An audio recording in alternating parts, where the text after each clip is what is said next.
Okay, hello. This is that time of year again where I go through ostensibly the stuff I get for Christmas. I'm not sure how long this video is going to be because there isn't a whole lot there. It's just records this time. But I do tend to blabber on about stuff like anecdotal things. Some people actually tune in to listen to that of their own volition, which is crazy, but let's just get started with whatever order I've put these in. They're all of a very similar theme, so if you're not a fan of techno, then probably want to move on. But anyway, this first one is called Erosion, and you're going to notice a theme straight away that a lot of these are chain reaction and basic channel stuff, seeing as that's like the main thing that I enjoy nowadays, and have done for like the last 2 years it seems. God, it really has been that long. This is definitely one of the best projects on the chain reaction label, in my opinion at least. I'm not sure why there's that red scribble there, you can see that on the A side, but thankfully the B side is great, and it's absolutely pristine. This is some sort of very abstracted dub techno made with a lot of different sounds that you won't really hear anywhere else, but it's that very signature Torsten Prothrock, sorry if I'm pronouncing that wrong, that style of abstracted dub techno that seemingly no one else can make, which is a shame because there isn't enough of it. Being on Chain Reaction, I think that means that it's mastered by, I'm going to get his name wrong again, aren't I? Robert Henke, I think is his name, dude from Monolake, which is a huge plus because honestly the mixes of these tracks that you'll hear on like various compilations, so 2 and 3 are on Decay Product and 1 is on the ... compiled, they do sound better in my opinion, the mastering of those, but on vinyl it really does sort of come alive. You'll have a lot more mids on the vinyl, the treble won't be as extreme like they are in the digital versions. Some of you might be a fan of that, but yeah, Erosion, sort of decay sound, really just absolutely incredible. 3 gives me the idea that I'm sort of in this big sort of, it's like a tank that's like submerged underwater, and it's filled with like sort of not salt water, but a bunch of salt has been like dumped in it, and there's like a bunch of water, and you've got speakers and some lights, and it's just this tiled underwater cabin you can have friends over or something. 2, I don't know what imagery I get from 2, but it's one of my favourite tracks ever. And 1 is like just relentlessly brutal machinery dub techno, which I would recommend to basically everyone. Doesn't get better than that for me in most cases. Another chain reaction. This one is Pilon's No Stunts, which is a bit of a mystery in chain reaction catalogue because I don't think anyone knows who Pilon is. One of those monikers that made a track and just and moved on. And what a track it is. This is No Stunts Part 1 and 2. There's 2 versions of this track. You can get this one, the original, which is much more expensive, or you can get the running back version, which is probably better actually, because you get the 10-minute edit on one side that you get on ... compiled, the 10-minute edit of No Stunts, and then on the B side you get a bunch of lock grooves, 30 I think. That's awesome, right? You can see some of the lock grooves on the Boomcat or something, or the running back site. You can sample about 8 of the lock grooves, and they all sound fantastic because they're like taken from the sessions of No Stunts with certain tracks removed, delays applied differently. and the only reason I got this is simply because of the label, Chain Reaction. This particular record, I don't know if the webcam's going to catch this because it's a really quite archaic webcam, but I don't think so because I'm looking in the viewport there. Very, very, very dirty. It has sort of wet sort of smudges on it, which sometimes makes the sound dip out into just bass, which was quite nice to me as I was listening to it, because I was sort of on bed, sort of listening to this, playing over the record player with those Moose COD 4 streaming clips playing in the background. However, at the end of it I got a nasty surprise, because the needle just travelled straight from the runoff groove into the label, and horrible sound.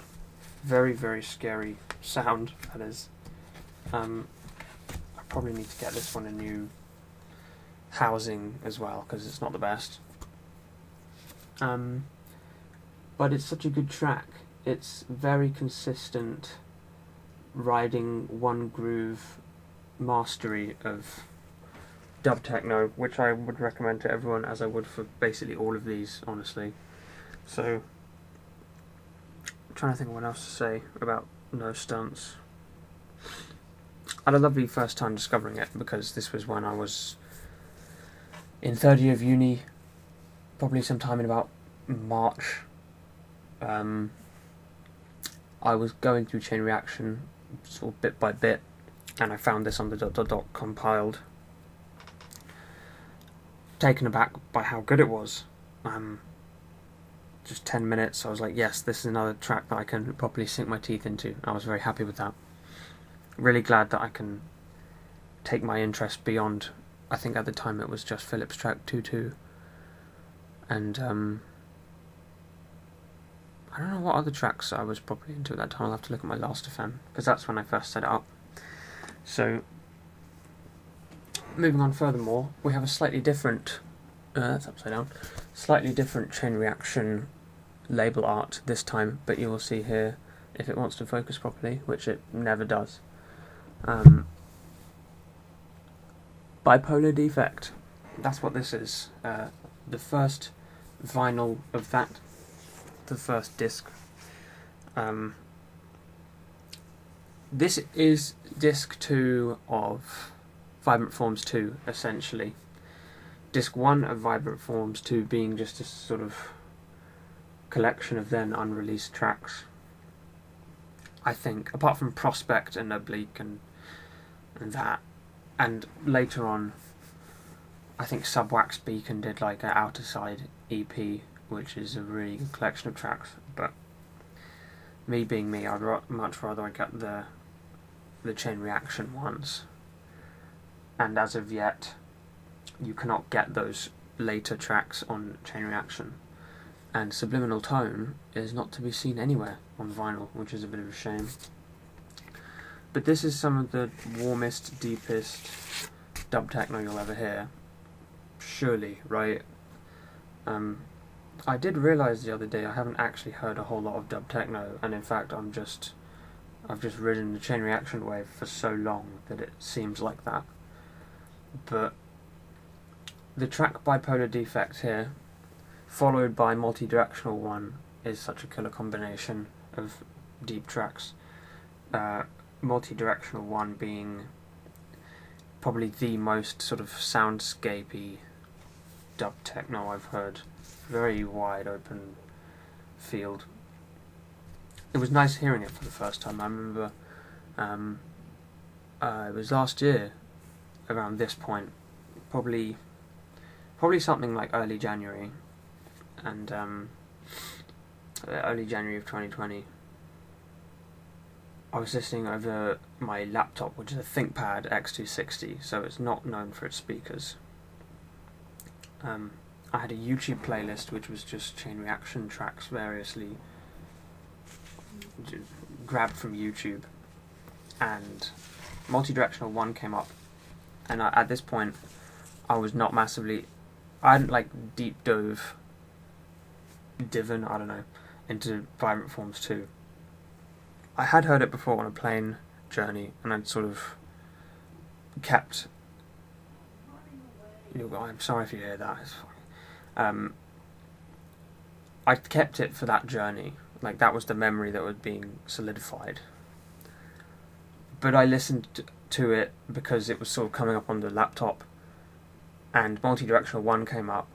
I was swept away instantly by those pads, those long release pads that come in. And that was playing softly over a laptop speaker, and I was just like, fucking hell, this is good. This is one of the best dubs I ever heard. Because straight away I was sort of transported to big open field. I don't think of fields too often with regards to musical imagery, but this was one of those occasions. Bipolar Defect reminds you of Metroid for some reason, specifically the Sector 5 in Metroid Fusion, the one with the nightmare and the cold, because it's a cold track even though it has warm pads. It's one of those, things that's a summer release that works best for when you want to keep warm in winter, that kind of thing. And here on the B side we have a few tracks that I only actually unlocked recently, much to my advantage. Bilateral Motion, Friction Pulse, and Omnibus, all of which are so incredible. I'm so glad I actually finally got around to properly discovering them. Friction Pulse being, I was on a walk, it came up in Shuffle, and I was like, okay, let's check out Friction Pulse. Swept away by that. Bilateral Motion has this, and I don't know how many people I'm talking to here, but Lark, the first track on Vibrant Forms, when you have that repeating sort of minor chord that is played on like a synth string that sort of comes in when the beat's starting to really develop that sound. You get that, but like way stretched out in Bilateral Motion. I forgot about that, and that was fantastic. Omnibus continues on with the theme of the previous two tracks. And moving on, of course, we have the second disc of Bipolar Defect. Is my phone vibrating? It is. One moment. Okay, no need to worry about that. Let's continue on with where we were with this. Stream 1, Stream 2, Interlock, which are some slightly different tracks on Vibrant Forms. Sorry, not Vibrant Forms 2, Bipolar Defect. These are, I hasten to say, I don't think I'm using that phrase right, hasten to say, I stopped myself entirely from just saying, oh, these are more standard techno tracks, because they have that thumping beat, the recurring chord that you get in dub techno a lot of the time. These are very clearly Bipolar Defect style tracks that just happen to ride a different wave for this C-side. Interlock is so underrated. Very, very low-key mastery of playing it cool and reserved, and knowing when to not overstay your welcome, which is hard. That takes a long, long time to try and master. Clearly, Sue Bliss is an absolute master of his craft. So, it's a pleasure to hear someone perfect their craft this much and end up with something like Bipolar Defect. And then on the end here you have Aviation and Multidirectional 2. Multidirectional 2 being a track I've loved just forever. Sort of after Multidirectional 1. It's not as good as Multidirectional 1, but sometimes the mood is right just for that track and it's perfect. Aviation, very Twin Peaks, isn't it? You're sort of a drone surveying Twin Peaks. You're flying over Twin Peaks. Some shit is happening or about to happen in anticipation, and you have Aviation playing. That's like the best way I can describe it. I don't often try to shoehorn specifically dub and abstract techno into soundscapes, but Aviation is you're in a drone flying over Twin Peaks. For me, like, definitely. It's just reminds me of Bad Elementi. So, moving on. More chain reaction. This one, I don't know if you can see that, because I don't trust this webcam to be able to pick anything up. Resilient. This is another Profrock project, similar to Erosion. And this is just underrated by everyone, isn't it? This is one thing I do not get how this is not more appreciated in its forward thinking, in its sound design, in just everything. You have one here. Wait, what? Oh, sorry. You have 1.1 and you have 2 here, and then you have 1.2, which is the long one. 1.1, which is a sort of steamrolling dub techno track, which is just Profrock basically laying out his mission statement in 4 minutes, which is incredible. 2 is, I don't know whether it's Profrock fucking about or what, but it's insane. It's a really very twisted techno track that really caught me off guard the first time I heard it, because it's just like, God, this is such an assault on the ears. Not because it's noisy or anything, but just, I don't know, I'm not going to spoil it for any of you who haven't heard it. Resilient 2, check it out, Resilient without the I. And then 1.2 is just like one of the best tracks ever made, really, right? Like, I don't know how you can make sound like this. Sort of, this is on vinyl, God, as well, because I've been obviously hearing this on, you know, Decay product. The mastering there is great, of course, but on vinyl 1.2, you hear that. I'm so sorry that my camera keeps freaking doing that. I wonder if this will help. I don't know. The lighting is a bit weird on me with that, but if it stops the going in and out of focus, then that's a win. So you have this whole, much like another record here actually, this whole layer of deep earthquake hiss just laying down the whole bottom of the track that you do not hear on MP3. And it is huge. It adds a whole nother layer of expanse to a track already that's cavernous in and of itself. The most just enveloping, hypnotic soundscape that you will hear is Resonant 1.2. I just don't know what else to say about it. It's a very, very life-affirming track and inspiring. I will try not to just go through your standard, you know, hyperbole, lexicon with regards to that, but yet again more chain reaction. I'm hoping to get it all at some point, which is interesting because this time about 6 months ago I was like, I need to sell my whole vinyl collection and declutter my head and get rid of all my material possessions, but thankfully I've come out of that phase, and I just need to sell there's a lot of records there I just don't care for anymore, which I need to sell off, yes, but techno is having its heyday right now, especially chain reaction. So this, I don't know if you can see that, various artists, that's Profrock again being a fuckwit and naming his project Various Artists in the 90s. Very funny.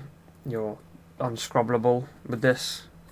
You wouldn't know that, of course, but so this is 1 to 7, the EP is called, and you'll find most of these tracks on Decay Product at the very beginning. You'll find 3 through 7 there.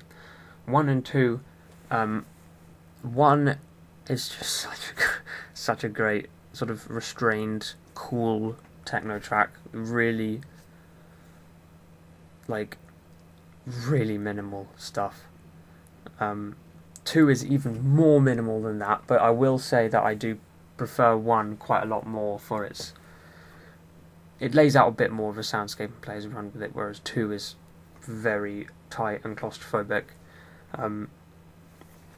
Which is good though, because 3 is like I feel somewhat comfortable saying that 3 is my second favourite track of all time, the first being Philip's track 2-2.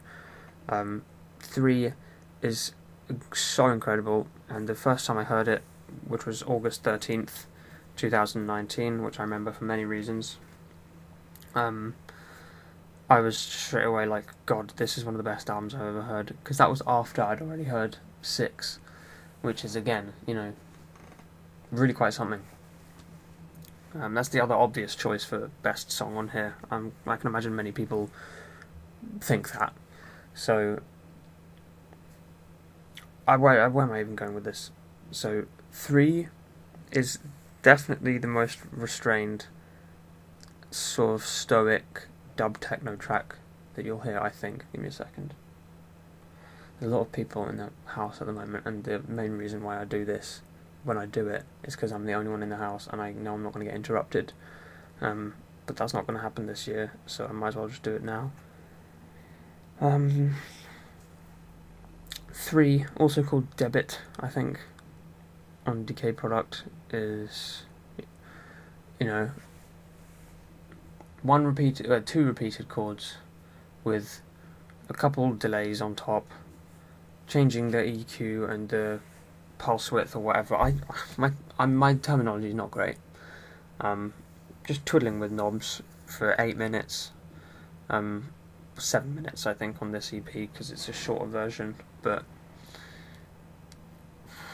it's incredibly effective.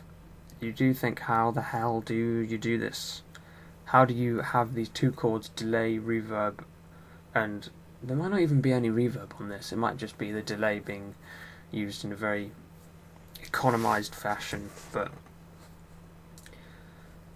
I don't know, it's definitely one of those tracks that helps me sort of keep on my feet and very grounded. It's a track I have a lot to thank for.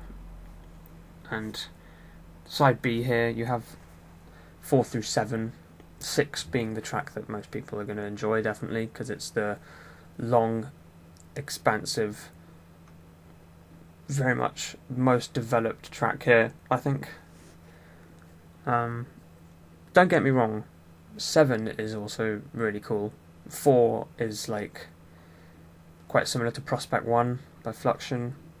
5 here, I would say that's probably my least favourite, but that still means I love it because just the whole sound of this, it's in the same way that I like Worms Armageddon, you know, every single part of it can't do wrong.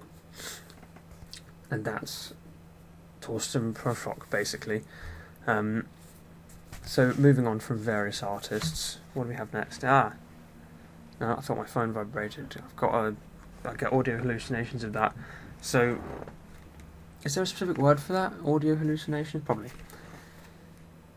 Okay, this is finally not only something that I did not get for Christmas, but also not Chain Reaction.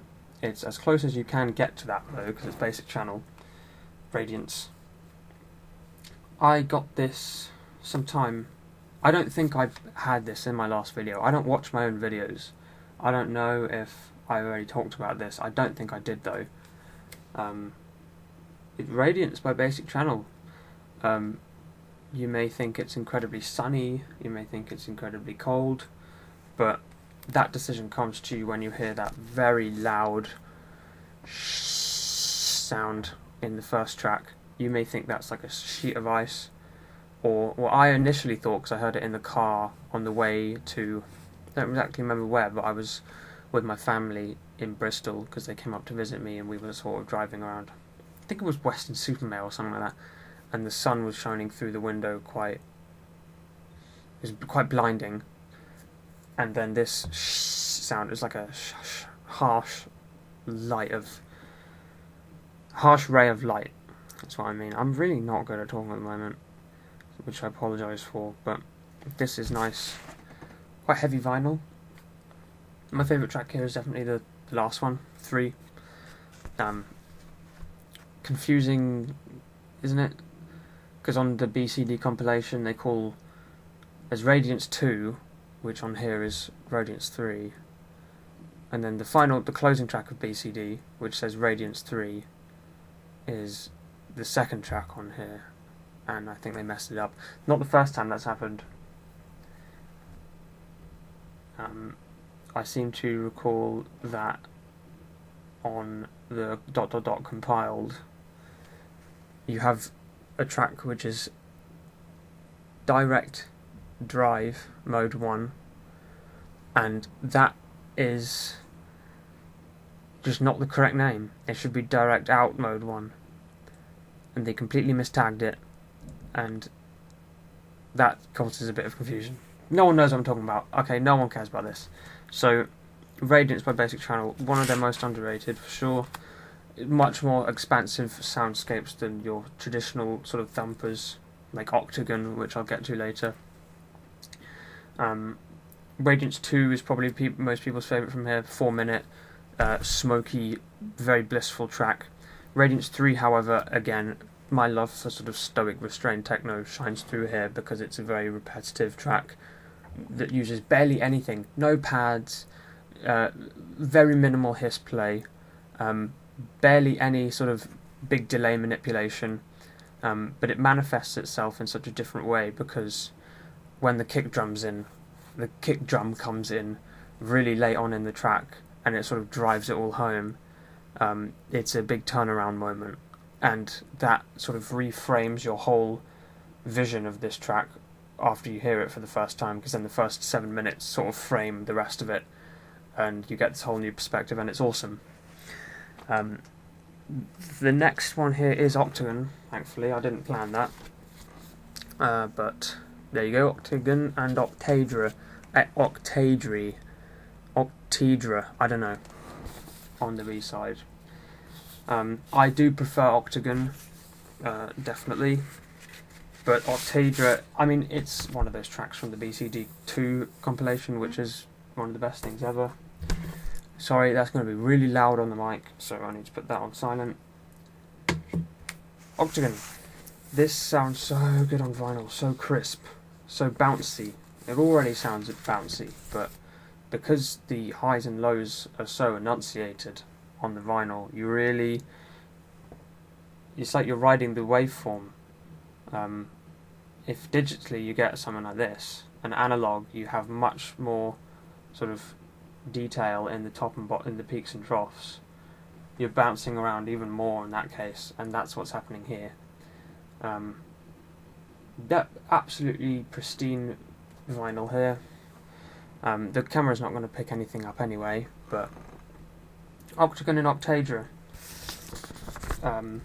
very consistent tracks. This is like a bit of an odd, it's like the most traditional sort of EP.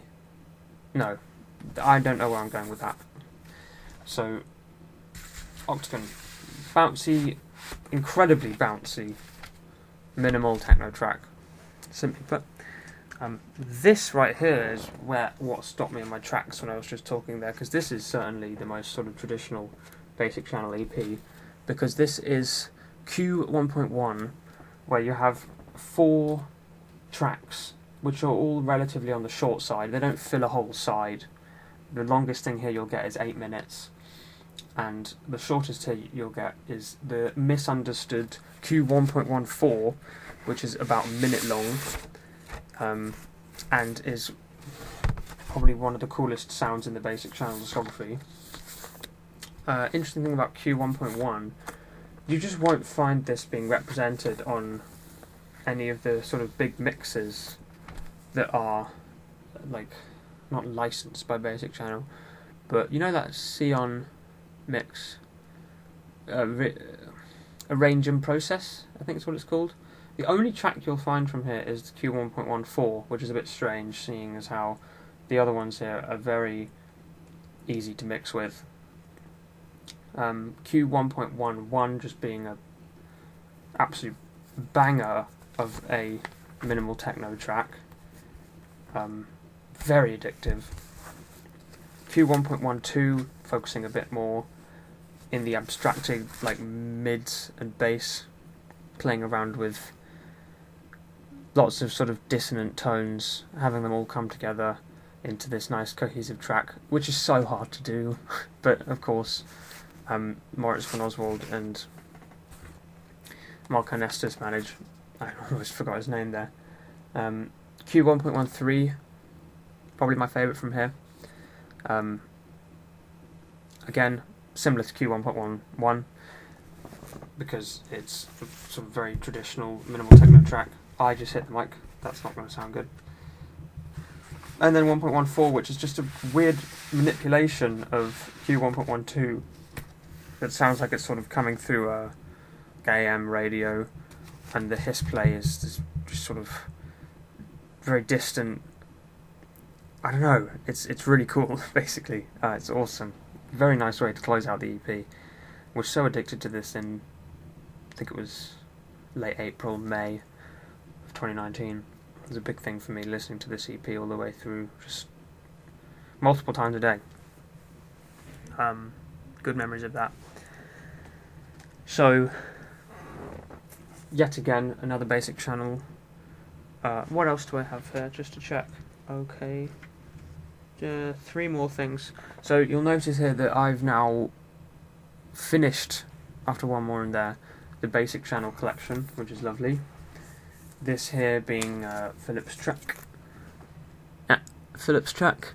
And then I should probably take this off first, just because it gets a bit shiny. And there you go. Whoops. Philip's bass and Axis. I don't know if you can see that. Which are, again, 2 more tracks that I only recently unlocked, thankfully, because they are great. They're, they're really cool. Philip's track, only yesterday did I listen to this on vinyl for the first time through headphones. I'd heard it over speakers, and I was blown away by just how much of an improvement the sound was on vinyl. Like, God, it was relentless. Really quite something. But this, I was talking about Resonant 1.2 before, how you have this low bassy hiss that underlies the whole track. You have that here as well. I never heard it before. Just like, it's not there in the MP3, and it's so like malevolent and just evil. This like grating sound that's playing through the whole thing changes my perspective on the whole track, because it brings out that emotion within the duo. Like, wow, was that what they were feeling at the time? Like, they really felt the need to just put in this harsh just hiss that just beats down on you constantly throughout the track, on top of the industrial nature of the rest of it. It's quite something. You don't hear, like, God, Enforcement and Philip's track were like the first things that they did, so they really came in knocking the door down, just like, don't fuck with us, seriously, because this is heavy. Bass and Axis, initially I thought, were 2 slightly redundant versions of the title track. I was wrong, as I so often am, but it's good to be wrong, because then you get to learn things the proper way. So, bass being a really cool reduction of the initial track, and allows you to hear sort of an iteration of what the track might sound like if you played with the patches a bit. And Axis, was really surprised how good Axis sounded on vinyl. Like, that bass sounded great, but Axis had a whole new life as well. Like, the kick drum was so much better on vinyl for Axis, and that really brought it home. Yeah, Philip's track. What an absolute mastery of minimal techno here. Jesus Christ. I look forward every single time I get to listen to this. I must say, I'm very glad the seller sold it to me in this black jacket. It also smells like it's from the 90s. I don't know if that makes any sense, but it has that sort of cardboardy, not that old cardboard sort of warehouse smell, right? I'm not just being a lunatic here, right? that fits just the aesthetic of the sound here perfectly, basically, is what I'm saying. Someone will understand what I'm saying there, I'm sure. If you understand what I'm saying when I say old warehouse 90s cardboard smell fitting the sound of Philip's track, be sure to actually leave a comment and say, yeah, you're not just an idiot. I mean, no one's watching this far anyway, so... This is M4, which is, this is the A side, or C4, as it looks like, Maurizio's M4. Definitely the nicest entry point into the Maurizio M series. You probably would like to listen to the Maurizio Lyot first if you want to get into Maurizio that way, because everyone loves that track. I still haven't got it, but I know. This M4, lovely, fluffy, just sympathetic track. There's something that's so accommodating about the sound of this track. The bass going round and round, the pad sort of just sounds like it's sitting there and just going yeah, I understand, yeah. And anything that you sort of are feeling at that moment, whether you're anxious about a new job starting or you just got shat on by someone needlessly, emotionally that is, M4 is very much sort of going round and round and just thinking yeah, no, I feel that. Which is very handy, of course. So, M4B, on the other hand, this is M4B. By the way, for all the vinyl nerds here who know what the original label of M4 should look like, there are the little speckles on the label here, but they're so small that you will not be able to see them on the webcam.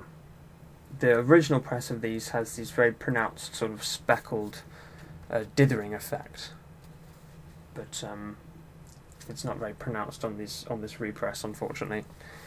M4B is a much deeper exercise in sort of stoicism, and thank God it's 9 minutes long, because it's one of those tracks I really wish would go on forever, much like Various Artists 3, Debit, whatever you want to call it.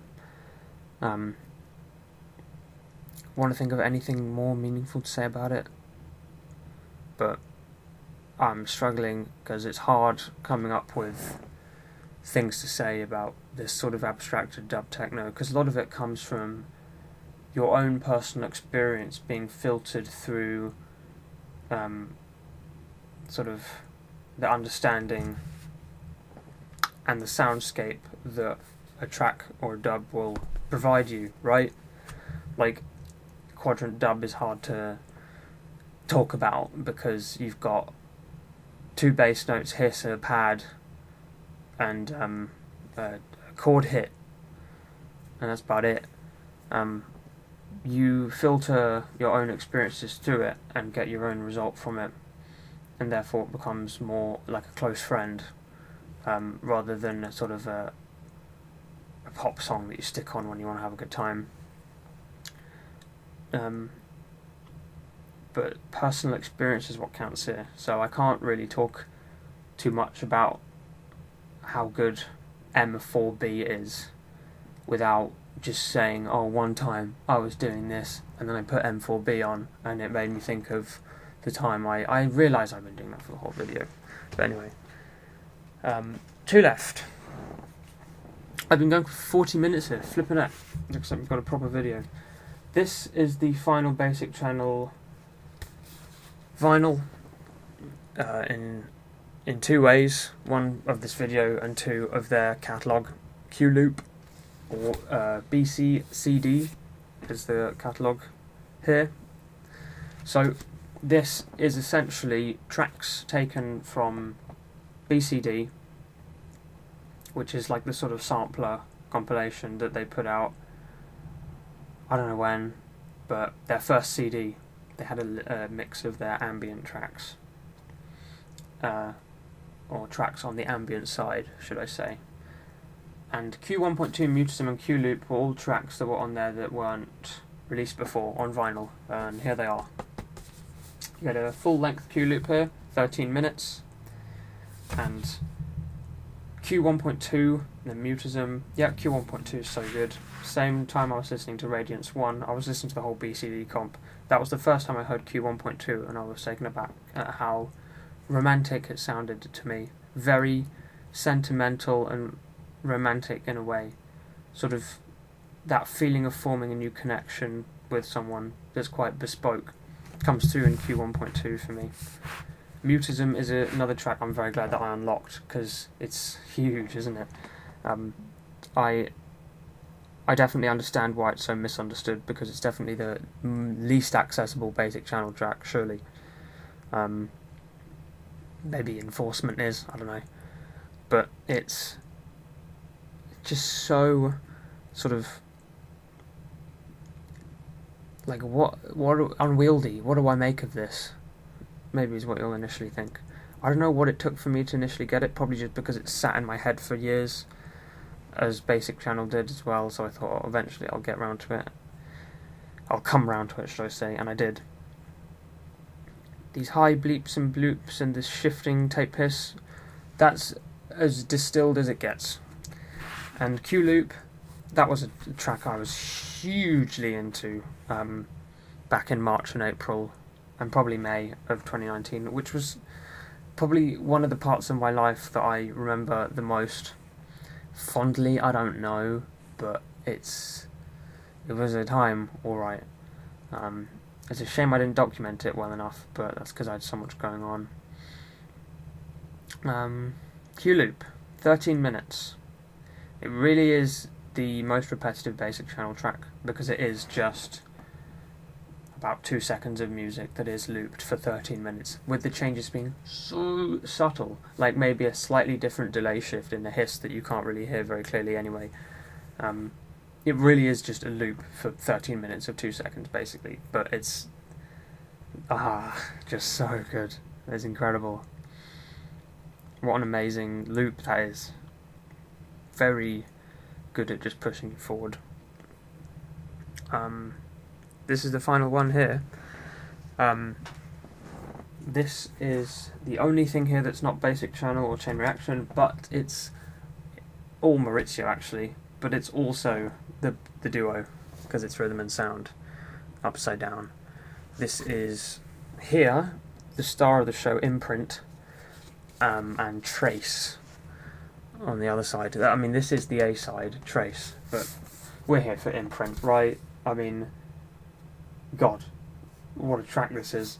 I was a little bit disappointed because I did not read the Discogs page thoroughly enough. This is the 16-minute version of Imprint, not the 22-minute version, which apparently is digital only, I think.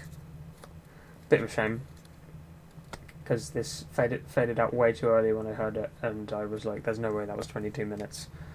But, you know, you still get 16 minutes of what is essentially one of the best dub soundscapes out there, up there with Resonant 1.2.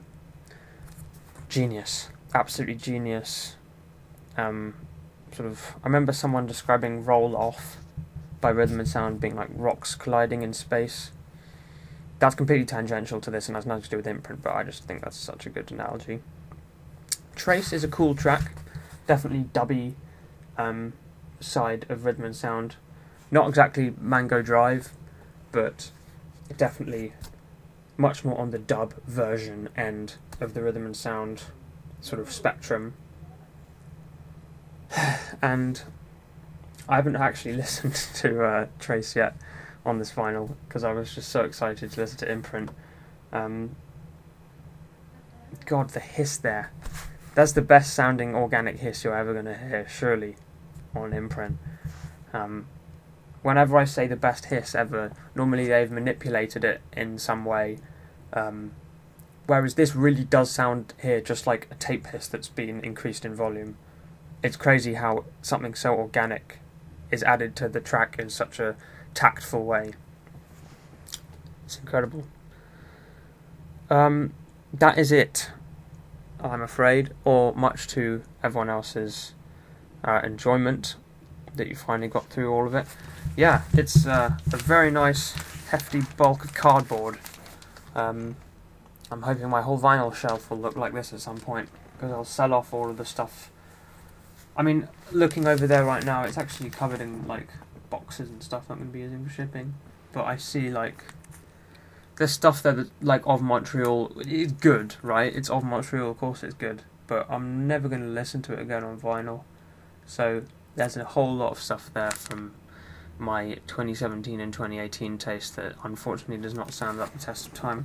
Which makes me think, what am I going to be listening to in 2023? Is it going to be techno? I bloody well hope it is.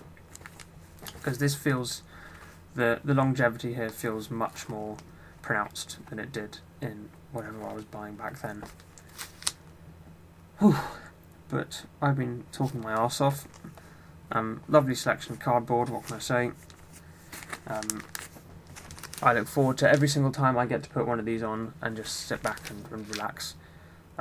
Over Christmas Day, when I received most of these, I was lying in bed because I have a set up over there which is just an all-in-one PC from 2010 or something like that I've cleaned out and put Ubuntu on so it can run a bit faster. And that fits on my bedside table. That's like the one good use of an all-in-one PC is that it's compact.